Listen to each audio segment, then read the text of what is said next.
promise, I told you I was going to show you how to make the buttermilk chicken. So what makes good buttermilk chicken? Let's get started. You want to get about, depending on how much chicken you got, I got about 12 chicken wings. Get yourself a half gallon of buttermilk. You're going to wash your chicken off. You're going to clean your chicken. I soak mine in a little bit of vinegar inside the sink for maybe about 15 minutes, and I'll sort of rinse it off really good. I threw it in the bowl. I added my half gallon of buttermilk, and I added 3 tablespoons of seasoning. You can use whatever seasoning you have. You can use just regular seasoning salt. I use this little Creole brand. It's good on everything, including collard greens. And we're going to be making that next because a lot of people don't know how to make delicious collard greens without using salt pork or smoked turkey. I can put mine up against anybody because I use the perfect amount of fat. Now, you're going to add a 1/4 cup of hot sauce. Nothing fancy, whatever you got in your fridge. Add a 1/4 cup of hot sauce. You're going to stir it up real good. Get your hands in there. The chicken's clean. Your hands are clean. Put it in the fridge. Cover it. Soak it overnight. That's going to give you some delicious buttermilk chicken. Poke holes in your chicken. That's another little tip. Get that seasoning down in there just by poking the holes and letting it soak up that chicken. Now, you can smell the flavor coming off that chicken. Look at that. Been soaking all night. Got a few holes punched in there.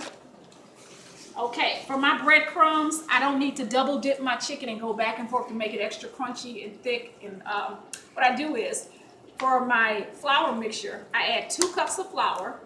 Let's get this. That's 2 cups of flour. About 2 tablespoons of seasoning salt, or this. 2 tablespoons of onion powder. 2 tablespoons of garlic powder. Well, this is garlic powder, this is onion powder. And I want to say about a teaspoon of cayenne pepper, teaspoon of pepper, teaspoon of salt. What makes your chicken brown? A lot of people don't know how to get their chicken golden brown. They say when they fry chicken, it looks like the flour is still white. If you do not use paprika, your chicken won't have a golden brown look. So always put in about 2 tablespoons of paprika. That's a necessity. Now, why I don't have to double dip my chicken? I use breadcrumbs.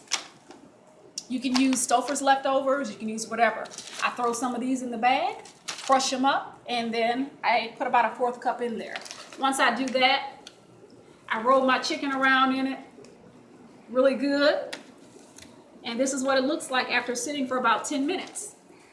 You want to let it sit for a little bit so that way all the flour don't come off. That's a trick I learned from Philly Boy Jay. That's a shout out. I love him. Y'all should add his page. He really knows how to fry some good chicken as well. Now, we got our oil already prepared. Chicken been sitting and soaking up that flour. You want to just go ahead and drop in your chicken wings.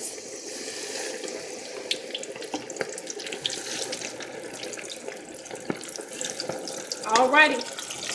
We're going to let those go for a little bit, and we'll be right back. Alrighty. Get a close up of this. I'm on my second batch. Dropping those in. Take a look at the ones that are finished. They're nice, they're crispy, they're crunchy. Look at all that crust. This is how you want fried chicken to look. Very delicious. I'm going to have my husband take a bite, but before he does, I'm going to show you a special sauce you can make at home. All right, I learned this sauce in Las Vegas. I was at a restaurant. They had this really good, delicious sauce for fried chicken. All you need is 1 tablespoon of hot sauce, 2 tablespoons of syrup. Don't care what type of syrup you have. Mix it up, stir it in, and you can add a little bit of accent to your chicken or a little bit of lemon pepper if you'd like to season it with a little extra, but it's not needed because its buttermilk has been soaking. You're just going to pour a little bit of that on top. All right, honey. Give it a gander. Take a little bite into that chicken.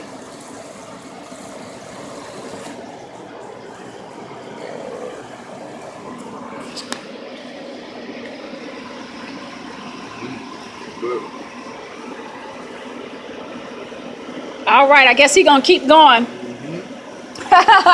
All right, guys, until next time, we got buttermilk fried chicken. Deliciose. And you got your own homemade sauce that you can pour on top. Stay tuned, we're doing collard greens next. Bye-bye.